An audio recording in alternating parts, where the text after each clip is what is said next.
যদি the sweetest part of India West Bengal হয়, তাহলে ওয়েস্ট বেঙ্গলের সবথেকে সুইটেস্ট পার্ট আর মোস্ট বিউটিফুল পার্ট হলো নর্থ বেঙ্গল। একদিকে দার্জিলিংয়ের পাহাড়, অন্যদিকে ডুয়ার্সের জঙ্গল আর নদী, সব মিলিয়ে মিশে এক অপরূপ সৌন্দর্য। আমার এই চ্যানেলে তোমরা আজ পর্যন্ত অনেক ভিডিওস দেখেছো কলকাতা থেকে Siliguri bus journey with different different operators, but এবারের এই জার্নিটা হবে একটু অন্যরকম, একটু ডিফারেন্ট।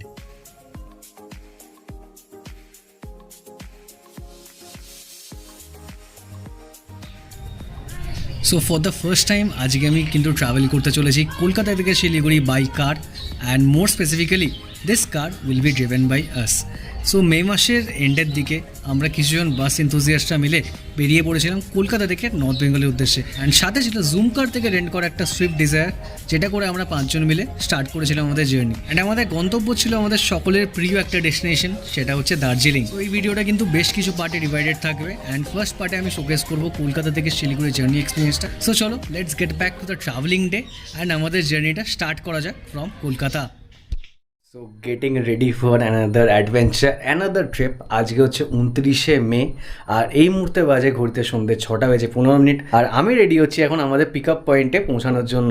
সো আজকে আমাদের ট্রিপ হচ্ছে কলকাতা থেকে শিলিগুড়ি, দেন শিলিগুড়ি থেকে আমরা প্রসিড করবো টুয়ার্ডস দার্জিলিং। এটা আমার ফার্স্ট টাইম গাড়ি করে ট্রিপ হচ্ছে শিলিগুড়ির জন্য। এর আগে অনেক ট্রিপ তোমরা দেখেছো বাসে করে ট্রাভেল করেছি, সেই বাস জার্নি ছেড়ে আজকে ফার্স্ট টাইম বাইক কার আমরা ট্রাভেল করছি। সো এখান থেকে পিক আপ লোকেশনে যাবো। পিক আপ লোকেশন আমার আজকে আছে ডানলপ, এখান থেকে আমরা আমাদের আজকের জার্নি স্টার্ট করবো। সো সুপার এক্সাইটেড আমি আজকে আছি।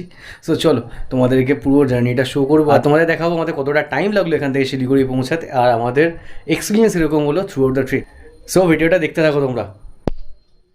সো অলরেডি বাড়ি থেকে বেরোতে একটু লেট হয়ে গেছিলো, আর আমার পিক আপ লোকেশন হচ্ছে সেই ডানলপ, আর আমি এদিকে থাকলি হচ্ছে বালিগঞ্জ এরিয়াতে। সো বাস বা মেট্রোর কোনো ঝামেলা রাখলাম না, ডাইরেক্ট একটা র্যাপিডো বুক করে নিলাম, পিঠে ব্যাগ নিয়ে বসে পড়লাম বাইকে। আর বাইকে করে অলমোস্ট লাগলো আমার 1 ঘন্টা ডানলপ পৌঁছাতে। সো ফাইনালি অলমোস্ট 1 ঘন্টা লাগলো আমার বাড়ি থেকে ডানলপ এসে পৌঁছাতে, অ্যান্ড এখন এসে গাড়িতে বোর্ড করলাম। ঘড়িতে বাজে সন্ধ্যে 7:52, আর এই গাড়িটা আমরা কিন্তু বুক করেছিলাম জুম কারের থ্রুতে।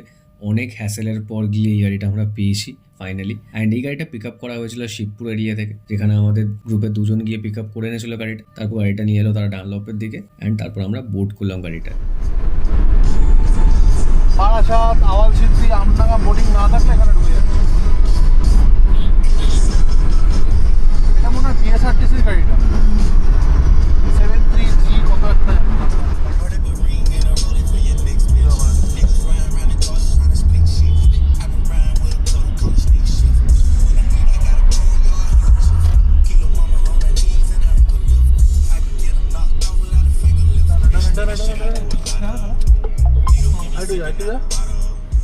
সো জার্নি স্টার্ট করেছি অ্যাপ্রক্সিমেটলি 40-45 মিনিটস মতো হয়ে গেছে। ব্যারাকপুর শ্যামনগর জাস্ট ক্রস করেছি কিছুক্ষণ আগে, অ্যান্ড আমরা আমাদের ফার্স্ট রিফুয়েলিং ব্রেকের জন্য জানিয়েছি জিও বিপি পেট্রোল পাম্পে। সো এখনও অনেকটা পথ বাকি, দেখা যাক আমাদের আগের জার্নি কীরকম হতে চলেছে। So this is our vehicle for next 3-4 days. এটা 2019 registered Swift Dzire VXI model, আর অনেক কটা গাড়ি কিন্তু ক্যান্সেল হওয়ার পরে ফাইনালি গিয়ে আমরা এই গাড়িটা পেয়েছিলাম। জুম কারে কিন্তু একবারে কোনো গাড়ি তোমাকে ফাইনাল করে দেয় না, অনেক স্ট্রাগলের পর গিয়ে গাড়ি ফাইনালাইজ হয়। সো রাস্তায় এটা আমাদের ফার্স্ট ফুয়েল স্টপ জিওবিপির পেট্রোল পাম্প থেকেই আমরা চেষ্টা করি হাইওয়েতে পেট্রোল ভরানোর, কারণ তেলের একটু কোয়ালিটিটাও ভালো পাওয়া যায়। অনেক সময় নর্মাল মার্কেট প্রাইসের থেকে কমেও কিন্তু তেল পেয়ে যাওয়া যায়। সো এখান থেকে গাড়িতে অলমোস্ট 35 লিটার তেল ভরা হবে, দেন আমরা প্রসিড করবো টুয়ার্ডস কৃষ্ণনগর। আর একটু পরে ব্রিজে উঠবো, ব্রিজে ওঠার পর 100-র উপর যাবে। ঠিক আছে, আমাদের ক্যামেরা আছে।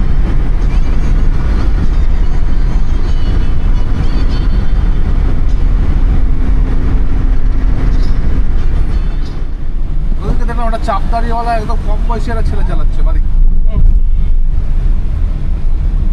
বন্যা চাকদা গ্যাপ করছে তাই দিদি।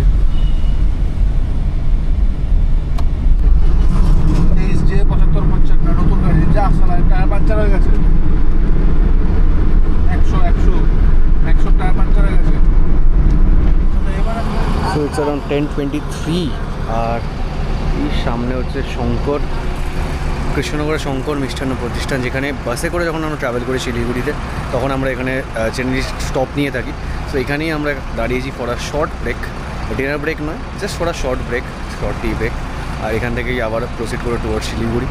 তো দেখো লাইন দিয়ে সব দাঁড়িয়ে আছে, এটিএনআর বলবো 9400, সামনে লেটস গো রাইডার্স, তার সামনে ইসি রাইড, শ্যামলী। সো এক এক করে সব বাস দাঁড়িয়ে আছে তাদের রেস্ট স্টপের জন্য। তো আমরাও সেখানে দাঁড়িয়ে রয়েছি, আমাদের ডিজায়ার দাঁড়িয়ে রয়েছে। অ্যান্ড দেন আবার এখন প্রসিড করবো টুয়ার্ড শিলিগুড়ি।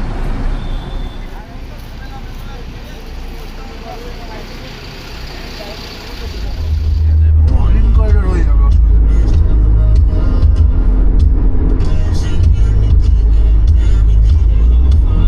দেবগ্রামে ফ্লাইওভার না একটা কি তৈরি হচ্ছে না?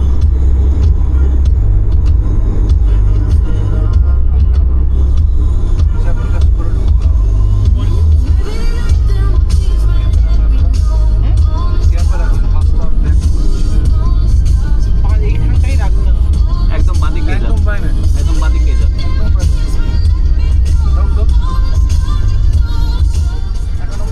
তাই মনে হচ্ছে। হ্যাঁ হয়তো টোকতে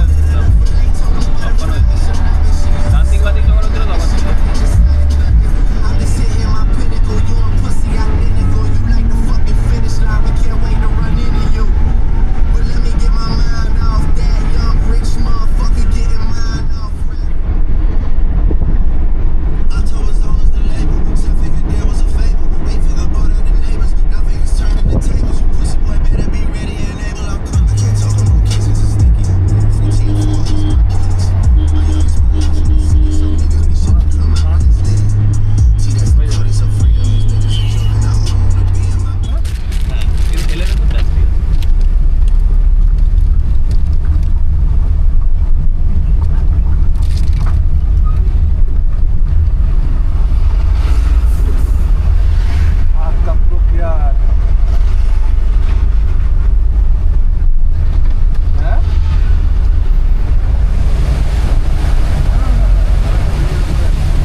সো রাতে মালদা ক্রস করার পর আমার একটু চোখ লেগে গেছিলো, আর যখন চোখ খুললো দেখি আমরা অলমোস্ট এসে পৌঁছেছি ইসলামপুরের কাছাকাছি। সো ইসলামপুর অবধি সবাই অল্টারনেট করে এদিক ওদিক করে চালিয়েছি, কিন্তু আমি একবারও ড্রাইভিং সিটে এখনও বসিনি। সো ইসলামপুরের পর থেকে টিল শিলিগুড়ি অবধি আমি চালিয়ে নিয়ে যাবো গাড়িটাকে। অ্যান্ড ইসলামপুরের বাইপাসের মুখটা এখন এসে পৌঁছালাম, এখান থেকে ড্রাইভার চেঞ্জ হবে, দেন আমরা ইসলামপুরে একটু ব্রেক নেবো, ব্রেক নিয়ে আমরা এগোবো শিলিগুড়ির দিকে।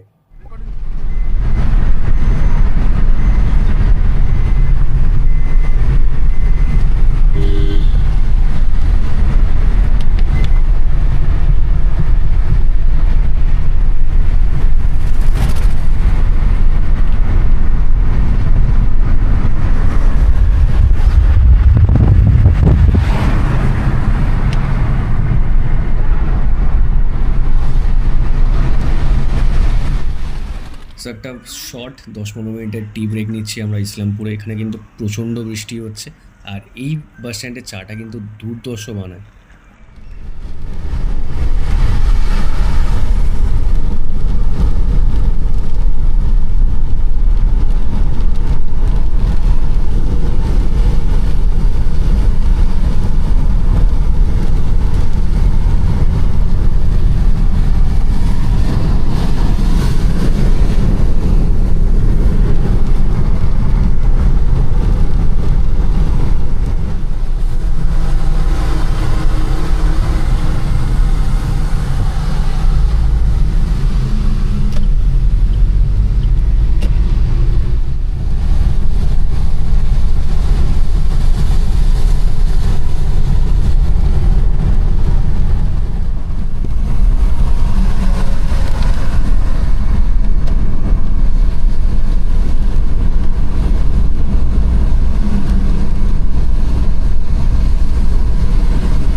সকাল 6:30 প্রায় এখন, অ্যান্ড এখন আমরা এসে পৌঁছলাম বাগডোগরা, আর কিছুক্ষণ লাগবে শিলিগুড়ি পৌঁছাতে। সো ফাইনালি আমরা এন্টার করছি শিলিগুড়ি, অ্যান্ড এটা আমার জন্য একটা খুব নতুন এক্সপিরিয়েন্স ছিল। এতদিন বাসে বা ট্রেনে করে এসেছি শিলিগুড়ি, কোনো দিন কিন্তু গাড়ি নিয়ে আসিনি। এই ফার্স্ট টাইম গাড়ি করে আমরা এলাম, অ্যান্ড সেই গাড়ি আমি ড্রাইভও করলাম। আর এতদিন যে অপারেটরগুলোর সাথে এসেছিলাম শিলিগুড়ি, তাদেরকেই গাড়ি নিয়ে ওভারটেক করে করে শিলিগুড়ি পৌঁছালাম। সো এটা একটা আলাদা এক্সপিরিয়েন্স ছিল আমার জন্য। অ্যান্ড এই ভিডিও নেক্সট পার্টগুলোতে আমি শিলিগুড়ি থেকে দার্জিলিংয়ের এক্সপিরিয়েন্সটা শেয়ার করবো। So stay tune for the next part.